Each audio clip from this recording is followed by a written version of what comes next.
another episode of the Mother Flutter podcast. I'm your host, Sarah Sawakis, and today's episode we are speaking with the one and only Wini Griffin. Wini is an author, speaker, entrepreneur, and coach. She is a magical bitch and an overall, all-around beautiful person. Her story inspires me, and every time I see her and speak to her, I just leave feeling energized. We talk about relationship, red and green flags, why it is so hard but so worth it to tell the truth, and also about becoming embodied and learning to discern our intuition from a trauma response or, that flight, fight, freeze, fawn. We also discuss reclaiming faith and spirituality if, religion has done you dirty. Plus, we talk about clairvoyance, trauma as a portal, anger, the importance of expressing it and not letting it overtake you, and so very much more. This episode was originally recorded in January, and the sound quality was me paying second rent to invest in good podcasting equipment. So I have done my best to clear that up for you guys, but it is well worth a listen. Wini is just a beautiful soul, as you will find out, and even her voice, you will just hear in her voice, she has one of the nicest speaking voices that I have ever heard. So I hope you guys enjoy this episode, and that's what we have. So enjoy the listen, and I'm so glad to share this with you guys finally, even though it's overdue. I'm here with Wini Griffin today. She is a coach, an author, a speaker, an entrepreneur, a mother, a cycle breaker, and a stereotype destroyer. Wini, welcome to Mother Flutter. It's so good to have you. Hello. Thank you for having me here, Sarah. It's my pleasure. Third time's the charm, or is it seventh time? Mm-hmm. However many times, it's a charm. We're gonna get this one. Hopefully it sticks. First of all, if you don't mind, how did we meet? Yes. So I met you before you met me. I read an article about relationships by you. And I was just so fascinated, and it resonated with me so much that I was like, I'm going to follow this person on Instagram. I was going to call it something else. I don't know what I was going to call it. Yes. So I followed you on Instagram. I probably shot you some kind of message of some sort that I don't remember. And then I started working for a consulting firm. And one of my tasks within that consulting firm was to hire a writer to do writing for us. And I instantly thought of this amazing writer that I had the privilege of reading articles from and blogs from. So I Instagram DM'd you again, and yeah, we took it from there and made some magic happen. Yeah, you did. You slid into my DMs, and I'm, that's always really magical when somebody actually reaches out and says, hey, this, I connected with this. And I've told you this before, but the first time we talked on the phone, it was I just felt an instant connection with you. And I knew we were going to be friends. I wanted to be your friend as soon as I talked to you on the phone. I was I had looked up your work, and I still remember that video that you have, or you had, about relationships, or I don't even know if it was relationships or just work or whatever, but when we're receiving crumbs and we accept crumbs, how that's us living in our fear, because we are believing that that's as good as it's good as it's gonna get, as opposed to having the faith that like what we actually want is going to come. But it's up to us to not accept crumbs, or, you know, to do the work to turn the crumbs into a whole damn cookie or something. But yeah, and so we worked together and then became friends. Mm-hmm. Yeah, we became friends. I think it was post that job. Yes. Yeah. We stayed friends. We did. But I feel like after I left that space is when we really started to connect even more. Yeah. Yeah. That's interesting in how, you know, traditional professional jobs can sometimes make you feel like you need a filter because you're scared about like being ratted out if you're too real or too, you know, vulnerable, or I don't know, you know, you tell somebody the real tea, as the kids say. And then when there was no like professional traditional job, I think we were able to drop more of the filters and get closer. For sure. So I want to ask you, we have talked a lot about relationships, friendships, family, dating. We're both technically single. You're a single mother. What are your relationship, whether platonic, friendship, family, red flags and green flags? Yes. Green flags first, always. The green flags in relationships for me are people who support you and they show up for you. They can hold space for you. In whatever phase of life you're in.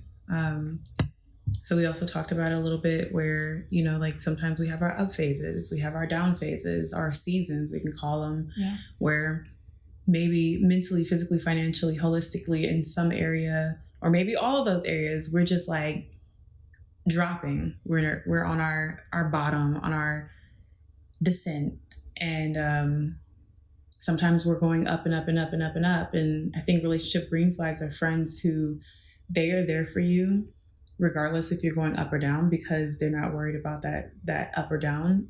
It's you who they're there for, just like you as a whole individual, as a human being, with all that you bring to their life as well. So that's a big green flag for me. Another green flag for me are people, in regardless of the relationship nature, people who they're honest with you, you know, they keep it real with you. They help you see life in a different way, but they listen to you at the same time, but challenge you to think different, to go further, whether that's go further in your thoughts, go further in your relationships, go further in your pursuits of all whatever sorts. Big green flag, big green flag. And I know I mentioned some more earlier, but they've kind of went boop, boop. And I'll get them back. And then a couple of relationship red flags are people who put you down. You know, people who, for whatever reason, it doesn't matter, they make you feel less than, you know, and when you talk to them about how they make you feel, they claim zero responsibility and put it all back on you as if you're like the problem, the exclusive problem. You want people around you who, if they do happen to do something that hurts you in any way, shape, or form, and you bring that to their attention, then they're going to be willing to repair and reconcile, or, you know, face themselves and then come back to you and say like, hey, I genuinely, sincerely apologize because one, either I didn't know what I was doing, or two, I never had to think about what I was doing because I've just been allowed to do it for so long. As many of us, like many of us in life have been in that position where we've been habitually like doing things and treating people a certain way that we don't even realize it's negative or hurtful or harmful, because most people don't call us out on it. So that's another like thing. Ignorance, right? Less than like intentionally hurting someone sometimes. Right. And that's the difference though, you know, people who you bring things to their attention and they continue to do it, that's a whole different ballgame that we're playing. And those are big red flags, right? Like, I tell you that you hurt me, or I tell you that whatever you said, you know, maybe it offended me, it insulted, made me feel insulted, made me feel less than.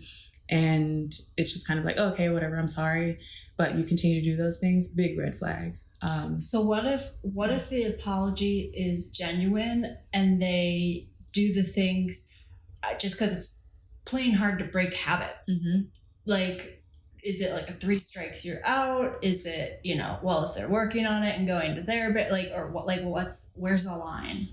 I think that's going to be dependent on you as a person, right? Us as a person. How much can you handle? Can you sit there and, allow people to constantly violate your boundary, knowing that you clearly gave them that boundary, and let them know, and just continue to like violate it over and over again? Or are you somebody who's like, look, I need to see you do something different, like sooner than later? So it's dependent on the person. It's dependent on how much you can handle. And it's dependent on how much change you actually see each time. So is it like this person violates you, you let them know, and each time that they violate you, like you're reminding them and they are getting better? Or is it a matter of they apologize genuinely, but then they just continue to do the same thing? There's no growth. There's no growth in it, right? So it depends on what level of growth comes with that. I've actually been in a situation with a guy who he used to say things that I didn't like, and I told him, like, I don't like that when you say this. And he would slip up from time to time, but it was almost like those slip ups, they felt testy to me. So I didn't stick around long for that, because it felt like the slip ups were, less about like, I'm just in this habit, and more like, yeah, I'm in this habit, but I really want to see if I can get you to break, so you just accept and deal with who I am and how I am. So it's independent on people. It's independent on or dependent on the individual, how much you can take and how much you can't. Yeah. I like that you mentioned that example where, he was doing all the right things, Mm-hmm. like he was making, there was growth in the way that he was crossing those boundaries. Like, it wasn't maybe as bad as the first time, but your intuition and something in your body felt like he was testing you. Yeah. And that's something that, we've talked a lot about. I've, definitely been tuning in more to listening to my body, listening to my intuition. Yeah. Because every time I've gone against it, I can look back and go, I knew. I've journaled every day since I was a child. I can literally go back to, when I met that person, Mm-hmm. and I knew. First time I saw a Louis C.K. special, I was like, something's wrong with this guy. Yeah. And then when all that stuff came out about him, I was like, I knew it. Yeah. And so you are somebody, I read your book. Wini has a book, which I'd love you to, talk about. You have a really interesting story and background, and have been through some seriously traumatic experiences and unique experiences. And I know that personally, having also, had my own hard experiences, that sometimes those, I guess what I'm trying to tease out here is, how do people know what is their trauma talking versus what is their intuition and their body? Because sometimes I think we can expect the worst of people, and that's not necessarily the truth, versus like our true intuition. So what do you have? Does that make sense? And, Yeah. And how do you differentiate those things? That's tough. That's a big question. I'll try to go with the intuition first. So for me, intuition, like my intuition works in a funny way. And I think we all have like a unique way that our intuition communicates with us. So sometimes for me, it's like literally an audible voice that I know is not mine in my head that'll be like, proceed with caution. Mm-hmm. Like legit, I've had those words. I had started dating this guy like way back when. And I'm like, God, like, is this somebody that I should talk to or somebody that I should date? And I was just sitting in my car one day, and it was just like this audible voice that goes, proceed with caution. And I was like, okay, great. Right. Wild. Like, great. And then sometimes there'll be like a feeling or a thought that I'll have about somebody, or they'll say something to me, and it'll just like, it'll like, if you've ever received any energy from anyone, right? Like, this is big talk. So for those of y'all who anybody's been in your aura and you just received some kind of mood or feeling, like maybe it could be love, and like this person said something that makes you feel like overjoyed, or this person says something and it makes you go like just into this dark place that you don't like to be in. It's like, and when you say that, yeah, is that this is a sensation in your body? This is a sensation in your body. You like physically, viscerally feel this. You feel it. Energy, yeah, of a person in your space. Yeah, is what you're talking about. Yeah. Okay. Listen to that, and then sometimes listening to your own thoughts too. Like, I know sometimes our thoughts can do the most, and they can be wild and they can be crazy. But I've had my thoughts, like meeting somebody and talking to somebody, that literally it was like, oh, this person reminds me of like multiple people from my past. And these are all people who had like similarities in like our relationships and stuff, right? So it's like, listen to those thoughts. If your thought is like, oh, this person literally reminds me of like this number of people who I associate with people who weren't good for me. Yeah, people like, harmed me. Right. I would say listen to that. That's your intuition talking to you. Trauma, on the other hand, it's going to talk different, right? Trauma is more like, for me, I'm scared to like allow myself to really like fall into this friendship, or I don't even know if I want to use the word fall, but to be vulnerable in this friendship, to like be my true self, to say what I want to say, to move how I want to move. Like, I'm scared to do this because I'm afraid that this person might not accept me or like me, or maybe it's going to embarrass them or anything like that. I feel like that's the difference between trauma is usually tied to fear. Something, it's tied to fear, but it's something that person, they haven't given you any indication that they're going to respond or react in this way. But this is how you're used to somebody who you maybe once really loved. Like, it could be a parent. Like, we all really loved our parents at some point, and then they responded to something we did that we thought was the most creative, the most beautiful thing ever, in a negative way. Yeah. So then when we start to fall for people or make friends, and we ultimately start to open up and be free, it's like, oh, but can I really be free? Like, how much you going to be able to accept me as me? I feel like that's the trauma speaking. So it's almost like the difference between a feedback that comes from your external body, that comes from places within your body other than just the mind. Yes.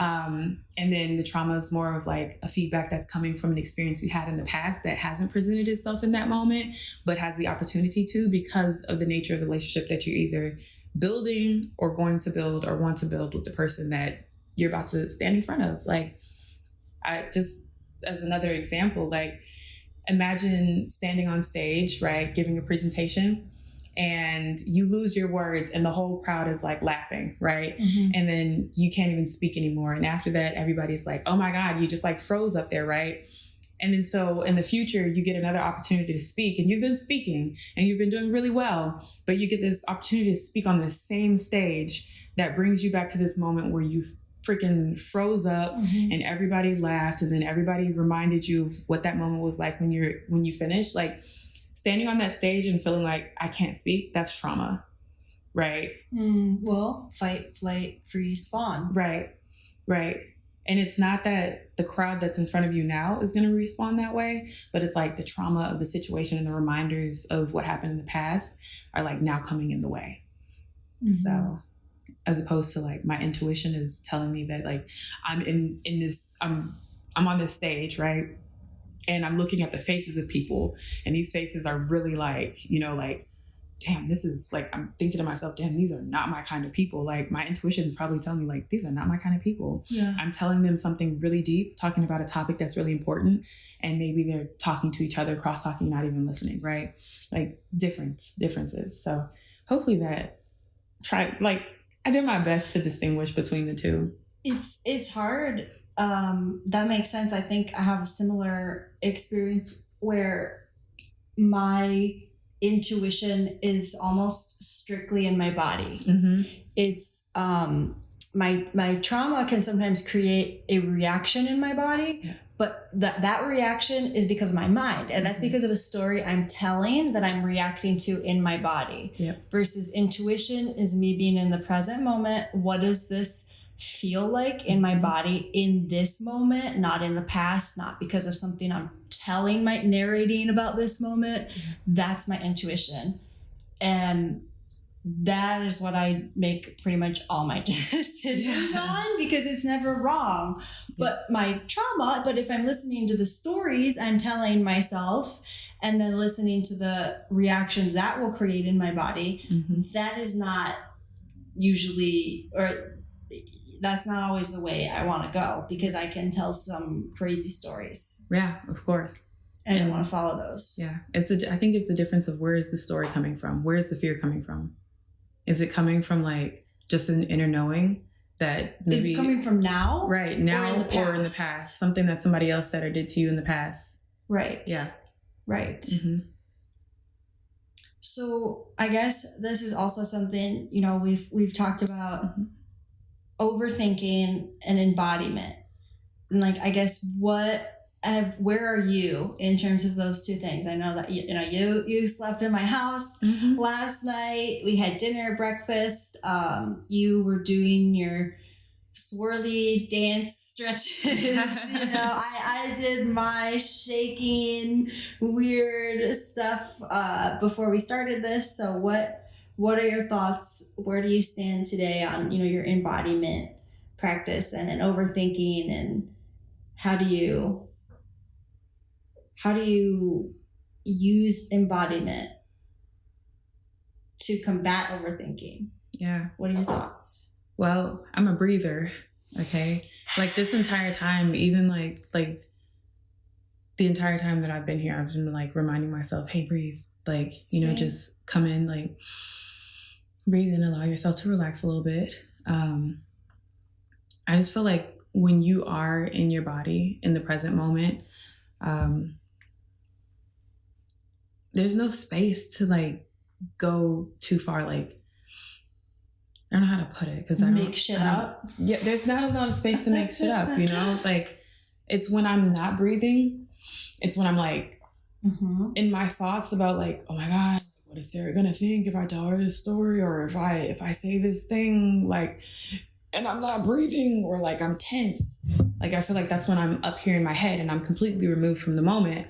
But when I'm in my body and I'm breathing and I'm like, just be yourself, just be who you are, just think what you think. Yes. Like, if you're a little nervous, be a little nervous. Yes. Like, if you're a little scared, be a little scared. Name it. Right? Like, name it, be present with it. Then it allows you not only to connect deeper with people, but to actually hear more, because you're not chattering so much in your head. You're like focused on what's going on in this present moment with me, with this person, with whatever is going on around us. Like, so I don't know if this answers it, but to be embodied, or to be embodiment for me is just like, it's coming home to myself, recognizing when I'm safe, when I'm okay, when there's nothing to really worry about. It's acknowledging how I feel in any given moment, right? Like, there's moments where we had some things going on, and you've asked me things, and as somebody who has came from a background where being asked specific things can be uncomfortable,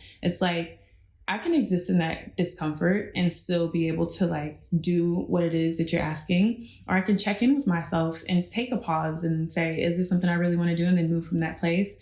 But if I'm just like, oh my God, now I'm freaking out. Like, what do I do? Because now I'm freaking out. Then I can't even focus on what's actually going on. And I can't even focus on how do I actually feel about what's being asked of me in this moment, or what's being said to me in this moment. So, and this is only voice recording, but yeah.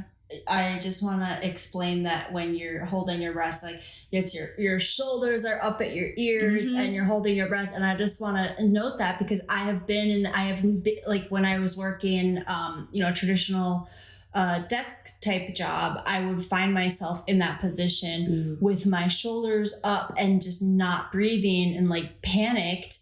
And it's just so interesting that you like go to that exact body language, because it's what we do, and it's like where we panic. And then when you actually take a breath and like relax your shoulders, you realize that you're making shit up to Right. freak yourself out. Yeah. You're making shit up, or you're just so worried about what somebody else is going to think that like you are moving inside. You're going into your little shell. You're like a little turtle. Yes. Like, you know, you're like, ooh, like. It's not even like y'all nice can't see in what there. I'm doing, but I'm like doing the turtle where your shoulders go up to your ears. It's not nice in there because it's like locking yourself down. And it's like, what standards or ideologies are you trying to live up to in this moment that are making it hard for you to relax and release and just be present, you know? Yeah. Yeah. So I guess along these lines, we were talking earlier about anger and toxic positivity and Buddhism and, you know, how we both see value in like being positive and taking action and not, you know, spending whole life complaining, but also like being real about the hardships we go through and like the quote unquote negative emotions we feel. Or, you know, we talked about, yeah, it's great to like focus on the love and the light or whatever, but like when it comes to corruption, oppression, you know, abuse, like, is there a place for anger? And where do we draw the line? Because we can also like poison ourselves with our own anger. Mm-hmm. But then we can poison ourselves if we don't express anger too, Yeah. you know, because it needs a place to go. So kind of like, I'm just curious where you've come in terms of the balance of where does anger belong? Mm-hmm. And, you know, just your thoughts on like toxic positivity and all that. Yeah. So I'll say something we haven't talked about when it comes to toxic positivity and anger is I have been in both boats. I have been Same. very angry. Like Yeah. I spent a lot of years really angry, Same. like abusively, explosively angry. And that it came from bottling up, right? Like, Yes. like bottling up, letting people get away with injustices, letting people do stuff and then just kind of trying to turn a blind eye and things like that. And then freezing, right? And then toxic positivity for me came from, you know, those early days when you start to learn about all these new practices. Just be positive, be optimistic, Yes. think well, think good, you know, like, manifestation. you know, yes, like that came for me during that period where it was like anytime friends would come to me and I was on my high horse of positivity, it was like, yes, like that's gonna go away too. Like this too shall pass, but no context between like, well, how the hell do we get it to pass and what things do we go through while it's passing? Where it's just like, just be positive, just think better, you know? Like, and yes, thinking better, being positive are helpful, but to what extent do we acknowledge the bullshit that's going on the other side, right? And to speak to corruption, like, how does corruption exist in 2024? It's doing pretty well. It's doing pretty well. They're all over the world. It's doing pretty well. And it's interesting because we have lots of communities of people who are like positive, positive, positive. We don't focus on the negative. Mm. We don't think about the negative. And it's like, that exists. Corruption exists. What's happening? Because some people are like living in this world that is just like all roses, all pearls, you know, like in the wintertime, they just escape and go to a place where there's summer. And in the heat of the summer, they escape and go to a place where it's fall, you know? And then you have people who there is no escape. It's always like freaking control, corruption, and all this stuff. And it's like, if positivity is the only thing that matters, then why is it not working over here, you know?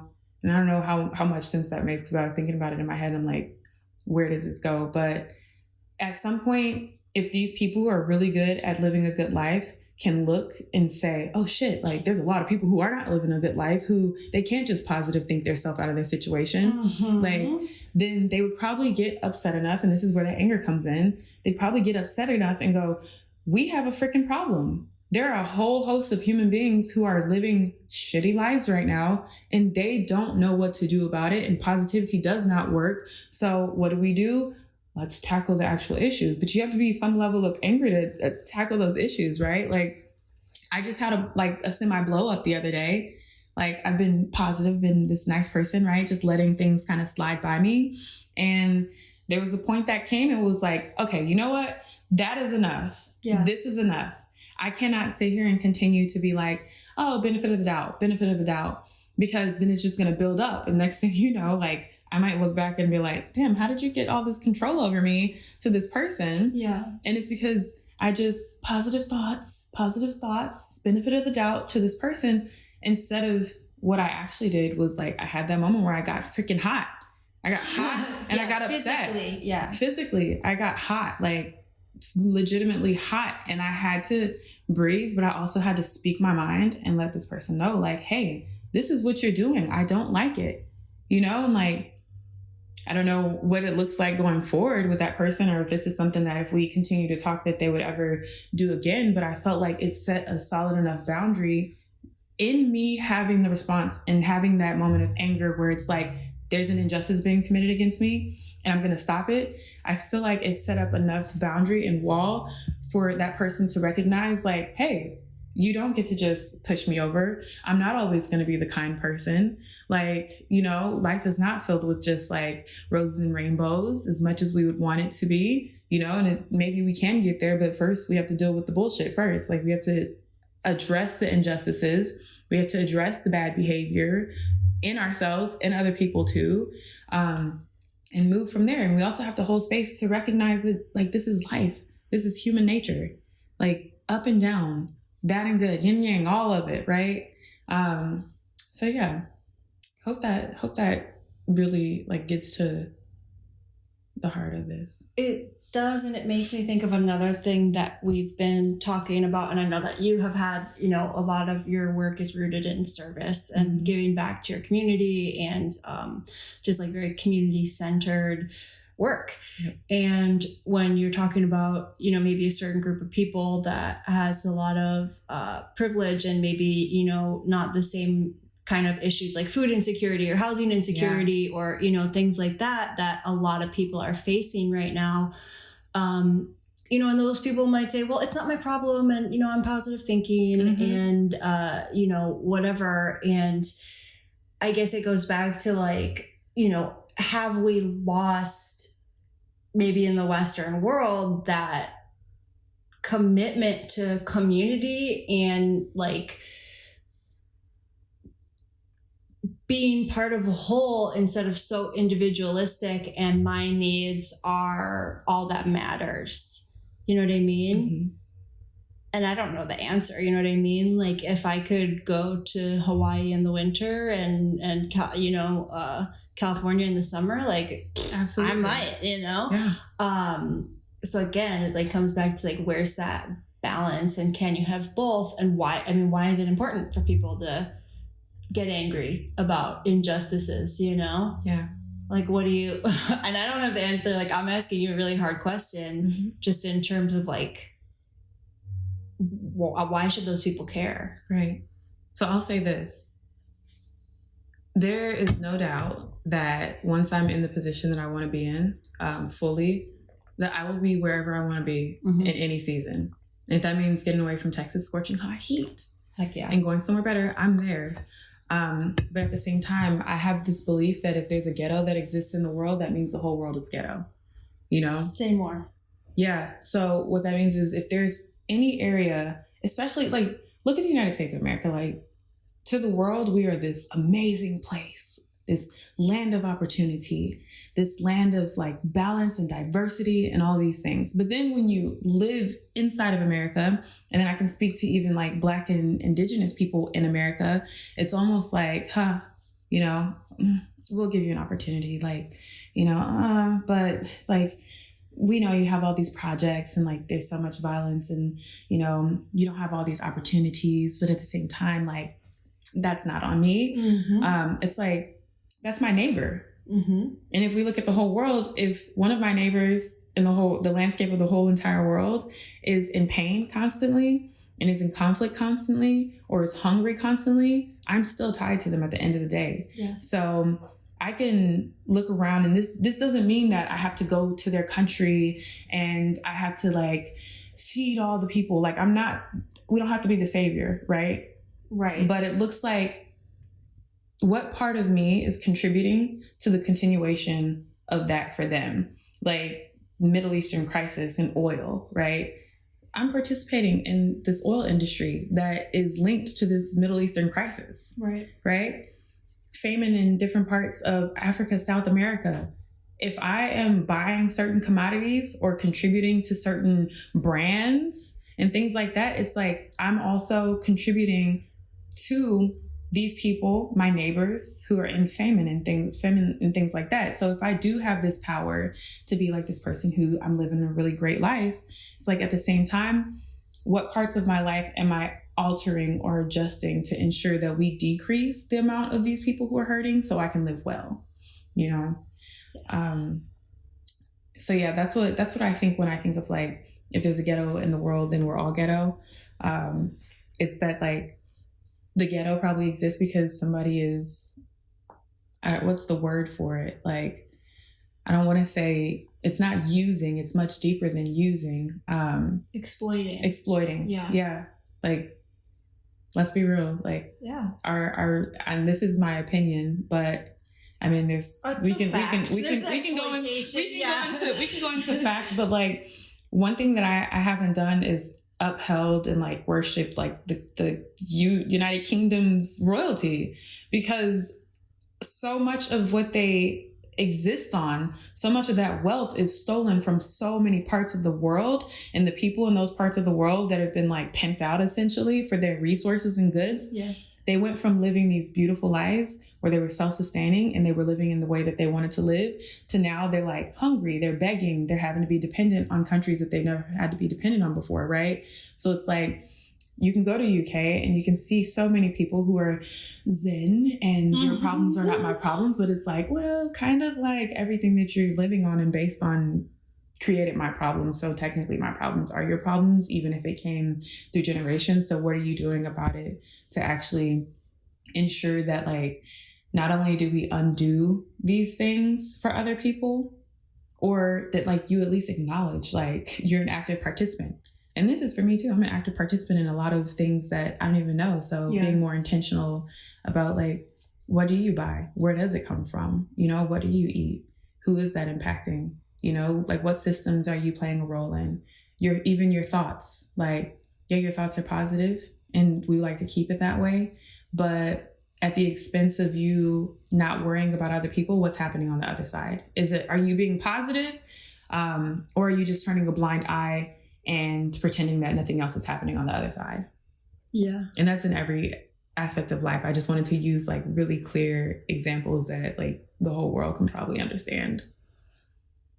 That makes me think of two things. Mm-hmm. One, you're talking about if there's a ghetto, in the world, then the whole world is ghetto. Mm-hmm. It makes me think of one thing in terms of like, I guess if we don't all have the same, like if there's a ghetto, I just see like so much untapped potential. Mm-hmm. If the people in that ghetto don't have the same, like those could be the people that cure cancer. Those could be the people that, you know what I mean? Like create clean water from sewage or, I don't know if they're doing that, but just like these can be like trailblazers and leaders, but if they don't have the resources to do that, if they are eating, Cheetos and soda pop and, their school can't afford textbooks, like it's going to take a lot to get them to cure cancer. You know what I mean? Yeah. As opposed to, it's just like, we're so much stronger when we combine our strengths. Yeah. You know what I mean? Like there are things that I can do really well that, other people can't, but I need those people because they can do certain things really well. And so it's just like, I just see that untapped potential. It also makes me think of like, it can be overwhelming. Mm-hmm. Like there's crises going on, all over the world. Like the freaking world is on fire. I can't keep up with it. Mm-hmm. And you can't save the world, right? You can't. And sometimes it feels like, oh my God, I gotta, not use palm oil and like donate to, this cause and also like go to homeless shelter. It's just like, I can't fucking do it. Like I can't even, I'm too tired when I work, my first job and then come home to work my second job. You know what I mean? Like I can't do it. Yeah. So I guess I think that like the access to world news has kind of created this like analysis paralysis of like, I have to do it all, when really like we can just make a difference within our community of people. You know what I mean? Is there a mom whose kids I could babysit, you know what I mean, who needs help? Is there a friend who needs, you know, a bag of groceries or a tank of gas? Is there, you know, a homeless person, you know, on the street that just needs like a couple bottles of water or a blanket? Like, how can people help the people in their immediate vicinity? And what are the like small things people can do instead of feeling like they have to save the world? I don't know. That's something that I try to focus on, that in anything in life. Like, you want to start a podcast, you figure it out, you do 7 takes on GarageBand, and you know what I mean? Like, you start with 1 episode. Like, you want to help people, like, you give that person who's begging for, you know, money or food, you give them a gift certificate, you give them $1, a water, you know what I mean? Like, so sometimes a smile. Yes. Like, you know, and like, I think it's simpler than we make it. Like, we think that showing up for other people, helping other people, and like, I mean, really just helping other people do better in general is a matter of material. We think it's all like, oh, let me feed you. Let me give you like these, like, I'll just use this. Let me give you like these food stamps. Let me give you these health benefits. But sometimes it's like, no, teach me how to freaking fish, right? You know, or just talk to me nice, because nobody's ever talked to me nice in my life. Smile at me. You know, invite me into a space that you probably would never invite a person like me into. And just like one simple act of kindness. Tell me something I probably don't know. Like, give me a piece of information. Like, just show me a little love. You know, like, put the basket up for me. Like, just sometimes it's the simplest acts, because then people can take those simple acts and build on them in ways that you would never imagine. And they pass it on to other people. And it gets passed on. It's a domino effect, right? Like, one simple, beautiful act that somebody may have never had in their life, regardless of the form that you present it in, it can change things so much, you know? Like, let me build my own thing, see what I can do when I'm creative. You know, whenever we're having these graffiti sessions, like, think about where graffiti came from. You know, like just these simple things. They were something that was like highly frowned upon. And then when people finally started going, oh, this is like beautiful art, now you see it everywhere. Like, buildings, murals, all like places are tattooed up. And it came from this place of, oh, this is horrible. And then somebody saying, actually, this is beautiful, right? And just shifting the narrative, shifting how we see it, shifting how we show up and support people in things that are different.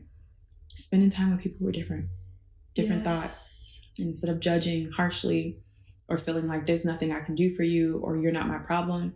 Like, just sit in somebody else's presence. Like, I've learned the most in my life and became, I won't call it humble, because I don't feel like I'm a humble person, because I don't like the idea of putting myself down, you know, like minimizing who I am and my accomplishments and things. But I feel like I've had the most opening of my heart and my mind when I sit in rooms and in spaces with people who are different from me, and I just listen. That's it. And just accept them for who they are. And offer what little bit that I may know that may have helped me for that person. Like, being angry. Like, I had to come out of that. Like, there was a process and steps that I had to go through to come through that. And I think this is like what made coaching so important to me, is like, all it is somebody suffering with something that I've suffered with before, or something that somebody I know suffered with before. And we just give them just a little nugget, or however much they need in that moment, however much we can give them in that moment. And it just changes things forever, right? So I don't know. I can't say like, this is how you solve world crisis, but maybe if we sat down and actually listened to people, you know, listen to where their pain's coming from, listen to what they're saying, listen to like why they're hurting, and stopped ignoring it and going, they're not my problem. Like, we would probably learn something. Or I think that's beautiful. And I think it really speaks to like, you know, just politics and like the divide in this country in this upcoming election, where we don't even know how to listen to each other anymore. And I don't want to get too deep into politics, but like, it's just like finding the shared humanity, and not even about politics, like just in general, you know what I mean? Like even people who I'll find myself, you know, judging someone like, oh, they're different, they're, I guess the people that I judge, I don't know, are people that are kind of like more conventional, I guess. And then I'm like, well, who the fuck am I to say, you know what I mean? Like that about them, and what do I even know about this person? And we don't know about other people until we actually learn about their stories. Yeah. Love it. So along those lines, we've talked about red flags, green flags, boundaries. Did we talk about forgiveness? We didn't talk about forgiveness. We didn't? Not this time, I don't think. And if we did, you're going to get it again. Well, what are your thoughts on forgiveness? Yeah, I'm a forgiver. I forgive people.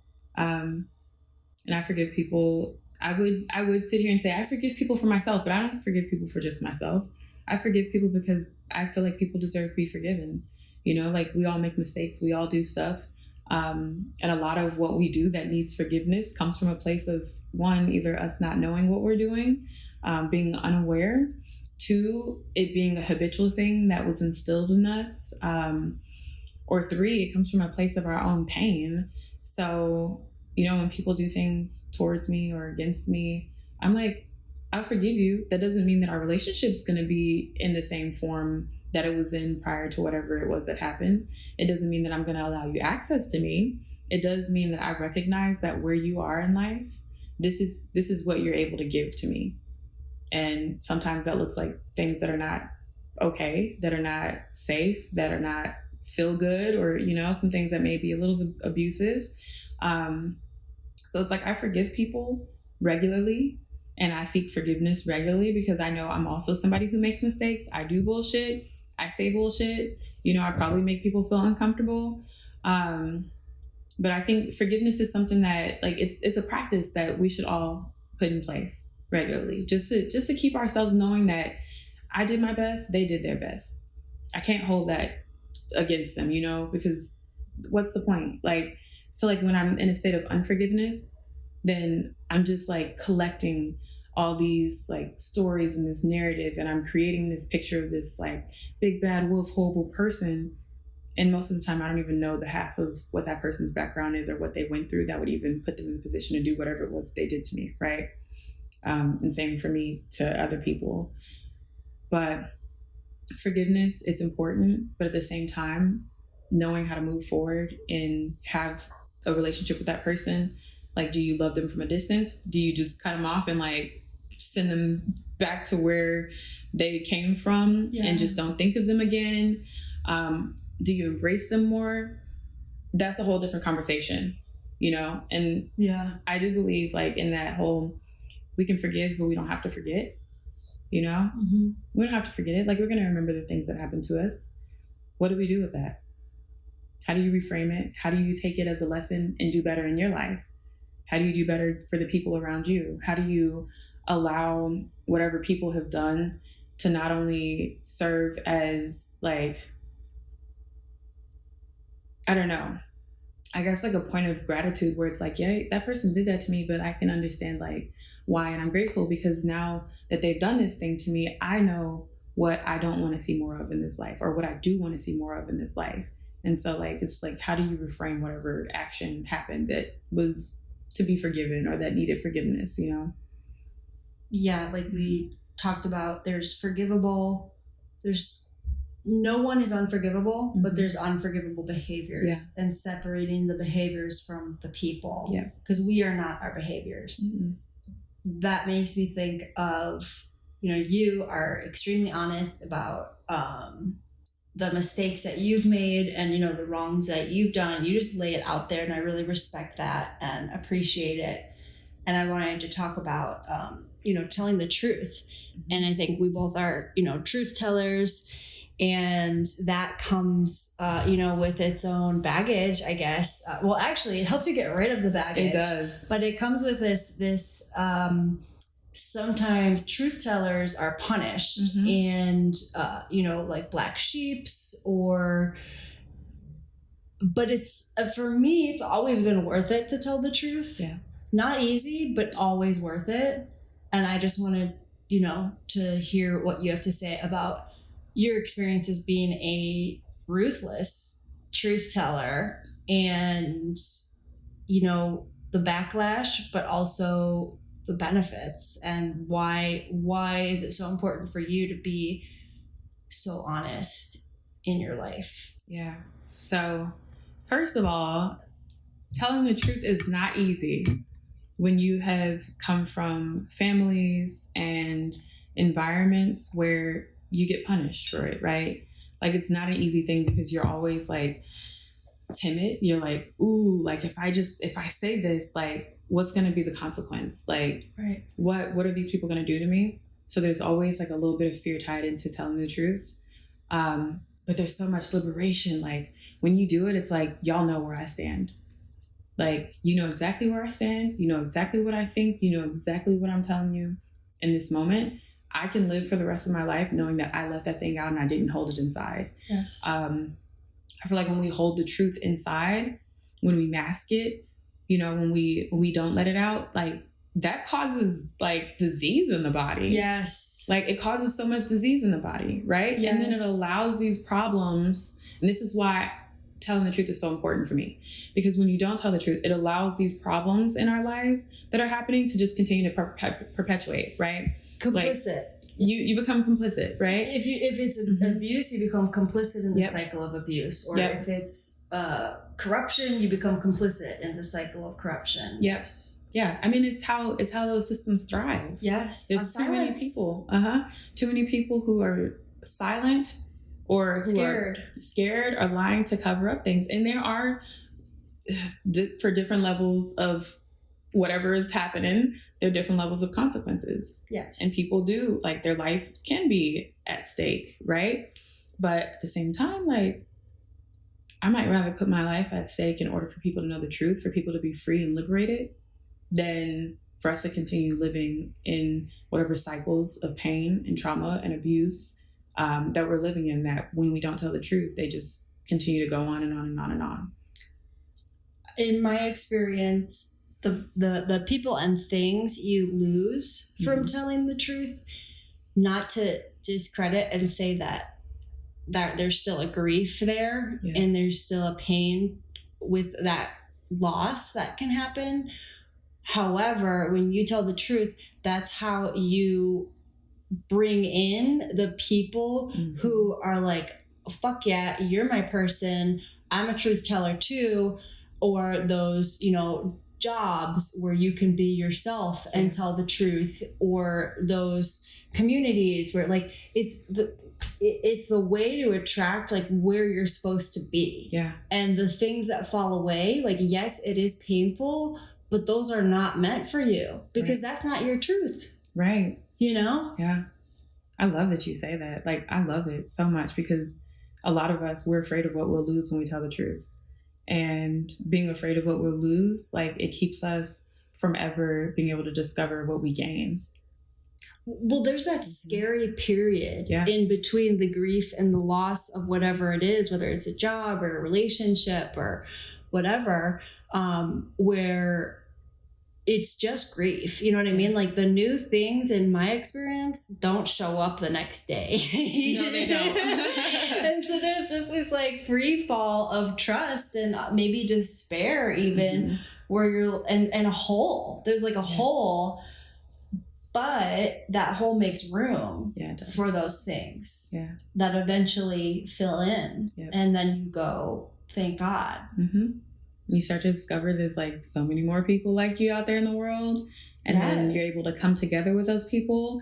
And then before you know it, the group of truth seekers and truth tellers is, like, wildfired, and just, like, a huge freaking group, a huge global group of people who are working towards a mission together. But if you don't tell that truth and you hang on to the fear of what you may lose, or you run back because of you're afraid of what you've lost, and you're in that holdover space, then we don't have the opportunity or ability to grow as a community, as a society, as a world of people who we want to live in truth.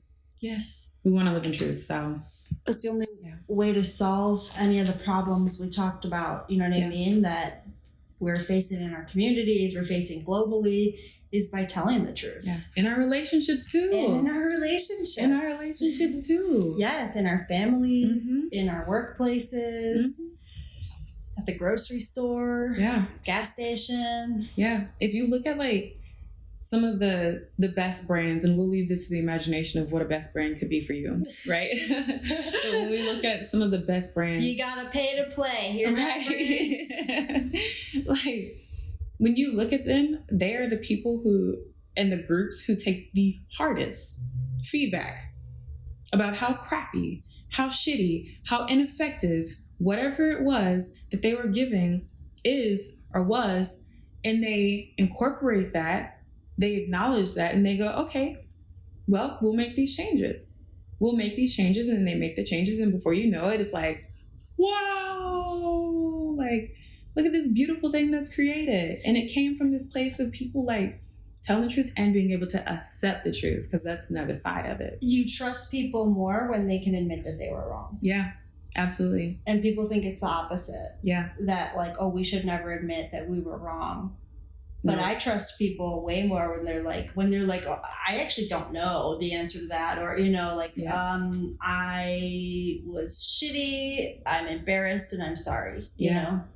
Yeah, absolutely. And it allows you to build a deeper bond and to go further with those people. I have a few more questions for you. I know that we could talk for like 4 hours, and I know that you have to go to the country this evening. I have a few important questions. So, what does it mean to transform our trauma? Ooh, I love it. I love it. It means to take all the bullshit, and this is to me, to take all the bullshit that ever made you feel broken, weak, unlovable, unlikable, and to fucking just shit in its face. And this is vulgar. Hot take. but to take that and say, you know what, fuck this. I don't care. Like, yeah, this happened to me, but I'm still gonna be great. Yeah, I was hurt by people, but guess what? I'm not gonna hurt people like that, because I know what it's like to be hurt. Yeah, like I may have grew up and I didn't have the best relationship examples, but I'm still going to fight tooth and damn nail to have healthy relationships around me, to make myself a healthy enough person to be able to even be that person in a relationship with me, with other people. Like, transforming trauma is just a matter of, there are ugly things and there are truths in this world that exist that are painful, that can make you feel small, that can make you feel extremely insignificant. But that don't always mean that. Like, I like to think of a lot of my trauma as my building blocks. These are the things that were showing me how fucking powerful I am. Ooh. Can you talk more about that? Yeah. So when you look at the areas of your life that you're attacked in, right? When I was growing up, oh, you're stupid. You're not going to be anything. All you're going to be is a teen mom. Like, you're not going to go anywhere in life, right? Like, when I look back at those things, those are the very things that motivated me. Being beaten, those are the things that motivated me. Being molested, and this is my story, like, those are the things that motivated me, one, to protect my children, to pay more attention to them, to listen to them because I wasn't listened to actually control my own emotions and manage my own emotions, to actually like pay attention to what do I love, where do I shine, and like move into those things. Like, it was a foundation. It was a compass the whole time. Like, the world wants you to believe. I feel like anything that takes you down, that the world tries to instill in you, wants you to believe about yourself, is damn near the opposite of what it actually is. That's really interesting. I've never heard it like that, but you're probably right. Yeah. And it's often the people that tell us we're stupid are threatened, or, you know, they feel stupid is what it is. Yeah. Yeah. I love that though. And you're obviously, you have that defiance, that like fighter spirit of like, oh yeah, you're going to tell me I can't do this? Yeah. Fucking watch me. I love that. And it's also like you're saying, it's about breaking the cycle. It's, I was hurt. Yeah. I'm not going to go pass that on to somebody else. I choose to do this differently. Yeah. I choose to take a different approach. I'm going to learn from this instead of letting it eat at me and make me bitter and continue to perpetuate that cycle of hurt. Yeah. I'm going to stop right here, pivot, and perpetuate a cycle of good. Yeah. I love that. I have, okay. Do you think your trauma has been a portal to your gifts, to sensitivity, to spirituality, to, the unseen energies? Yeah. Or is that crazy? I think it's been a portal, and it's closed some portals temporarily that have to be reopened. So let's talk about like this really simple seeming thing, right? I may have told you one time that I used to have these visions when I was a kid, and in these visions, I would like literally, this is heavy, y'all. So trigger warning for those of y'all, this is death and like visions of death. Yeah. But I wanted like far out. Yeah, it's kind of far out, but we're going to see how this ties up. Yeah. But I was told, let me say what happened first. Yeah. I had these visions, like before my dad died, I actually had this vision that my dad was going to die. So when my dad died, I was like, okay, like I wasn't as like shook up by it. Shooketh, I believe. Shooketh, right? As like most people are. And my response to death was completely different, right? Where everybody else was like just depressed and mourning deeply. I was like, okay, that person went on, right? Like they transitioned. Is it tough? Is it hard? Yeah. Are there moments that I miss them? Yeah. Are there moments that I get emotional? Yeah. But I saw it different. And I remember sharing with a family member that, like this was something that was happening for me. And they made me feel like that is such a horrible thing. Like, it's like of the devil. Like, don't tell anybody about that. Don't do that. So then I felt like, oh my God, like there's a problem with me. There's something wrong with me. And so I completely shut off this part of myself, right? And this was most like intuitive, like spiritual, like high freaking shining, vibrating part of myself. And it's like, of course, like I told you, I don't really care to know when people are going to die. Yeah. Like I don't like, but at the same time, like being able to have a level of preparation and being able to have visions into different areas, because it just wasn't that area, right? Like being able to see things that like we're condemned for seeing, that we're told like this is witchcraft, this is bad, like it shut off that spiritual side. And I feel like we've been shutting off these spiritual sides as a response to trauma, as a response to being beaten to submission and being told like, talking like this or being interested in these things is horrible. Burned and exiled from our communities, literally, like only a few hundred years ago. Yes. So like on one hand, it closes the portal, right? This portal, this part of yourself. But then on the other hand, it makes you really freaking curious. Why do y'all treat me this way? Why am I having to be traumatized, beaten, lied to, verbally abused, emotionally abused? Like, why? Like, what is it? And then that curiosity starts to like open up more doors. And then it starts to get you to think like, what is it that's so significant about this thing, this area that I'm either constantly being traumatized in? What is it about this that like, I guess makes people like, how do I put this? What is it about whatever it is? Like, let's just go to like mystic kind of experiences. Let's go to the mystic, right? No, I'm going to take it here. What is it about like me questioning God that is punishable? Like, what's so like, wait, how did you question God? I questioned, like, I grew up in a church family. Like literally my family, still to this day, we still have a church that stands. Right.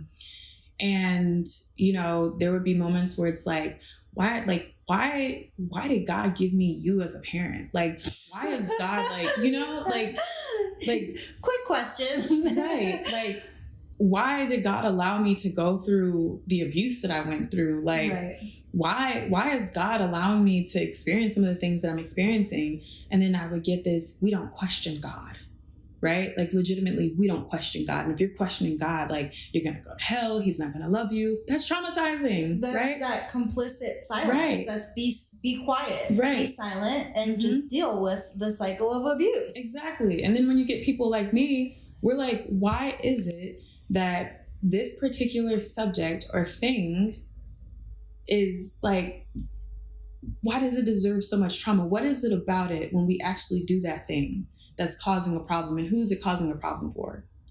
The people committing. The people who are committing the abuse, the people who don't want to look at themselves, the people who don't want to face reality, the people who are comfortable or benefiting from the pain of others in some way, shape, or form, or who are receiving this false sense of importance or love by keeping their mouth shut and letting things continue to go forward.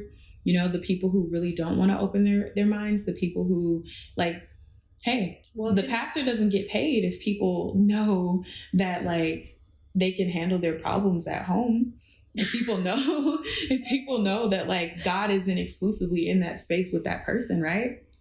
So that's actually another question I want to ask you about, is because I know that you've had, your experiences with several different religions, and now you're in this place of like, I am spiritual. I don't identify with any religion. And I wish that more people like our age and beyond could access that spirituality without that religious trauma that so many of us have experienced. Not like, hashtag not all religions, but like a lot of them, but I think that, for me, getting back in touch with that, and I'm not religious either, but it's been so important and so valuable to me.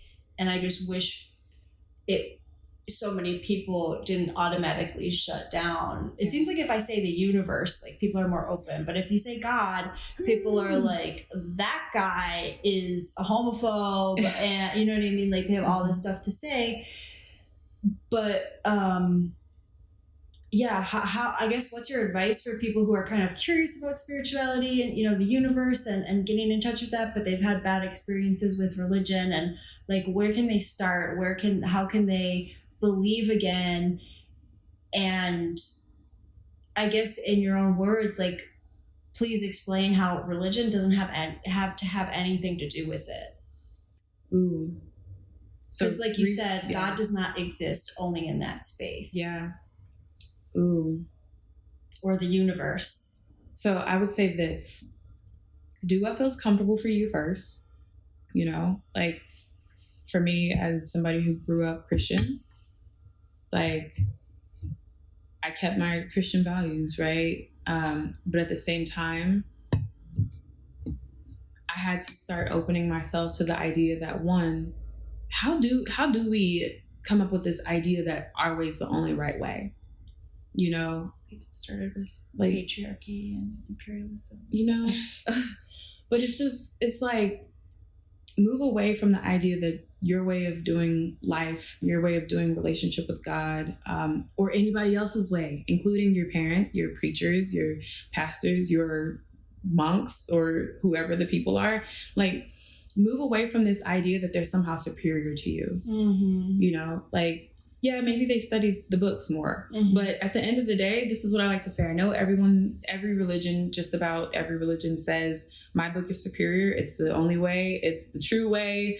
That's how they get paid. That's how they get paid, right? Which it is a business. It is. So, like, just remember that, okay, everybody's going to say that God wrote their book, but it's a book, okay? Stories. It's stories. And it's stories about people from a time that you cannot even look at and reflect on. And it's taking us all the way to the past, and it's removing us from the present, in so many instances.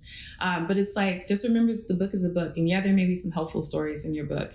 There may be helpful stories in other people's books. There's no way for us in this lifetime to legitimately sit here and say that my book is the only book from God. Right? So for me, being able to acknowledge that allowed me to go, okay, well, like, I can take the good from what I'm reading in this book, because if you actually read them, most of them, the ones that I've read at least, like there is some quite horrendous and terrifying and things in these books, these religious texts that are freaking horrible. They're divisive, like limiting, but recognize it, like God is expressed in so many different ways. And I had to start looking closely at the earth around me. Like there are beautiful mountains, beautiful trees, beautiful animals, diverse, like from so many different backgrounds. There are people, humans who express life in so many different ways. You cannot tell me that my God is the only God. And the way that my God has been presented to me is like black and white, only dress like this, only behave like this, as a woman be like this, like this is superior, that's inferior. And it's like, when you look at life, it's like, God's a dick. Like, the God of a lot of the books is a dick, yes, right? Yes. It's almost like it was, this God that is the God of these books was an actual human who sat there and decided to, at a convention or conventions of the sorts, like it just seems like humans who decided to pick and choose which stories and which values were more important. And yeah, maybe it worked for their time. It worked for a specific purpose. It worked for accomplishing something. But it's like, good to remember, like, okay, I don't care how many books say that they're the only book and it was inspired or written by God. These were still written by man at the end of the day. Until we sit here and we see God come down and write on the books, like the way that he's written on the earth and written in the stars, or she, they, whoever it is. I just like my evidence to be in, like, if I look into the sky and I see all these stars and they're just free, if I look at these birds and these little kitty cats and they're just free, like, what does it say about my God? Like, I don't know. So God is in nature. God is in nature. God is in everything. Too, yeah. And it's like, listen to your heart. Like, if your God is constantly making you mad, or if the people that you're around are constantly making you feel bad and feel ashamed and feel guilty, like, is that what you really want? So that's a way to control you. Yeah. Not set you free. Right. And I like to see my God as a God of liberation. Yes. Like a God of like, hey, yeah, tough stuff happens, but let me show you a way out of that. Right. Like, here's a different way to think about this issue. But I guess the advice I would give is just be open, and please don't try to force people to see things from your angle. If you ever have to argue with somebody and force somebody to believe in what you believe, that's already like the starting point of you don't even believe what you believe. There's no way that I truly believe what I believe if I'm trying to force you to believe it. That's like, I just don't feel that. I don't feel like they could coexist like that. So you've done an immense amount of healing work. You talk about this in your book. We talk about it all the time. What are the most helpful tools that led to, your greatest breakthroughs in healing or growth? Like, what are the most, like top 3 things? Yeah. Number 1, the people that you surround yourself with will make you or break you. Yes. If you are constantly around people who make you feel small and insignificant, like you're incapable of doing things, make you feel afraid of doing new things or changing in any way, shape, or form, please find people who are going to encourage you and inspire you. There's so many people out there, so many people like who will support you as you are with the dreams that you have. So definitely get around better people. Yes. Even if it's digitally, because I know everyone can't just pick up and move physically. We met digitally. We did meet digitally. Real life friends. Legit, right? Like this, like we brought this into reality. Yeah. Like I didn't find you in my immediate physical life, but I found you in the digital space, you know, and you put yourself out there for me to find you in the digital space. So, people. And then also for the healing, oh my God, I can't just jump into breathing because I feel like breathing is something that's huge. It is. The fact that I'm sitting here saying it, you know what? Breathing. Yes. Learning to breathe. When you breathe, you can think. You can be. When you breathe, literally, you can be present. You can move. Like, you can work through things. You can, like, move energy through your body, like, get stuff unstuck. You can access your intuition. Yes. Yeah. There's so much that you can do when you breathe. And it doesn't have to be complicated.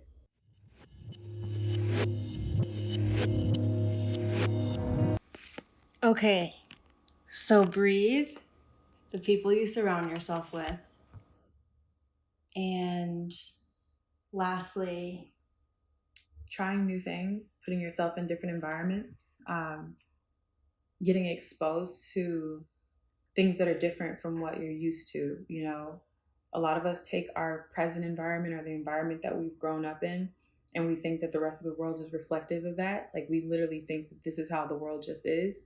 But when you move outside of that, you realize, like, the world is so diverse.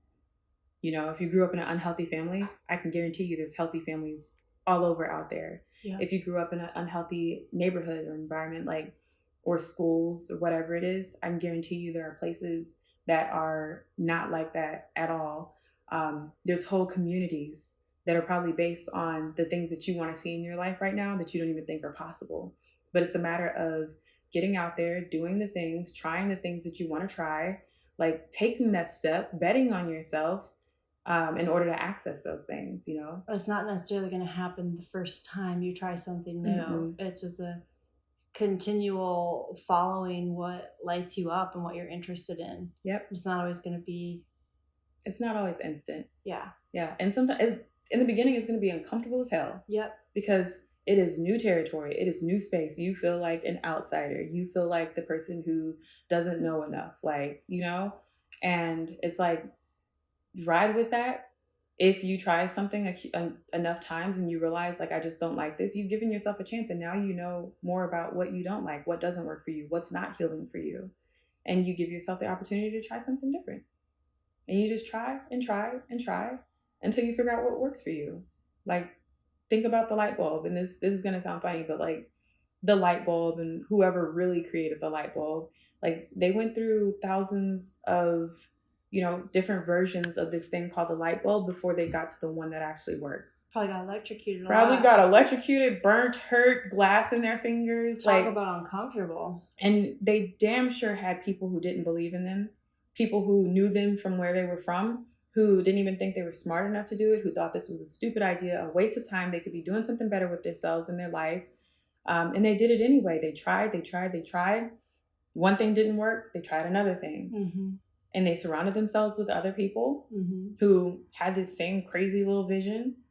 And we got electricity as we know today, which go back 100, 200 years. And they would be like, no way, this isn't even going to happen. I love that. And I think I was just listening to a podcast the other day with Andrew Huberman, who's a neuroscientist at Stanford University. And he was talking about how science almost always follows practitioners. Mm. So there's people doing things like breath work and meditation that everyone's calling crazy and hippie or yoga, and you know what I mean? And the science follows it sometimes hundreds, thousands of years later to support it with data. But it's often just like that knowing in your gut and your intuition before the quote unquote science can prove it officially, you know?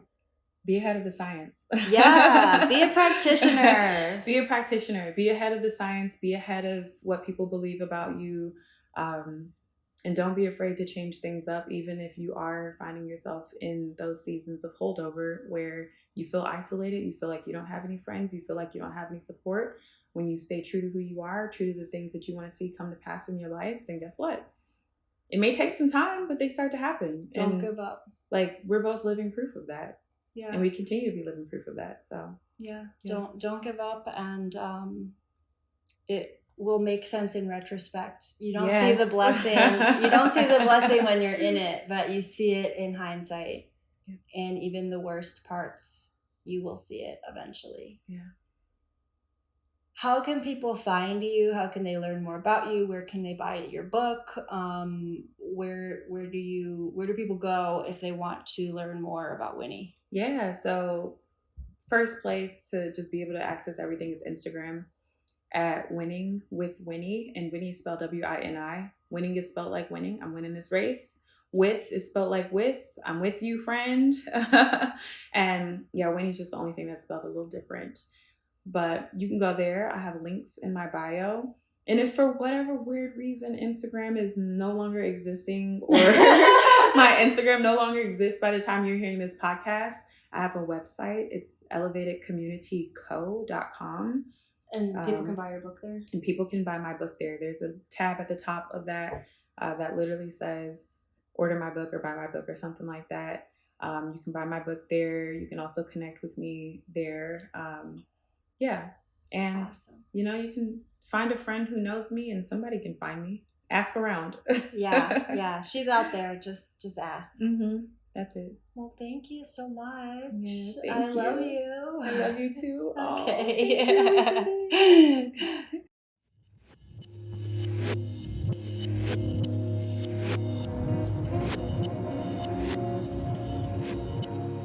Okay, guys, I hope you have enjoyed this episode with Wini. I had a listen back to it just because it was many, many, many months ago. And we just barely scratched the surface on her story. You know, she was a teen mom, as she mentioned, and had just some really hard struggles that she has overcome, and she is just transformed into the kindest, most inspiring person. So we have to have her back and have a part 2. I really hope you guys enjoyed this episode. Let me know who you want to hear as a guest, and if you have a question that you want answered on the Mother Flutter podcast, send them in, guys. Okay, I hope you have a lovely day. Thank you for listening. Until next time.